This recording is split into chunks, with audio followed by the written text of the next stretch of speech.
Tuwan-tuwa ang mga DDS doon sa mga senador na pumabor para sa house arrest ni Digong.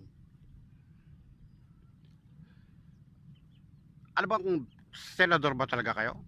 Senador ba talaga kayo ng taong bayan o senador kayo ng pamilya Duterte? Kung talagang nag-iisip kayo sa kapakanan ng taong bayan, ano bang dahilan ninyo para house arrest si Digong? May sakit na? Matanda na?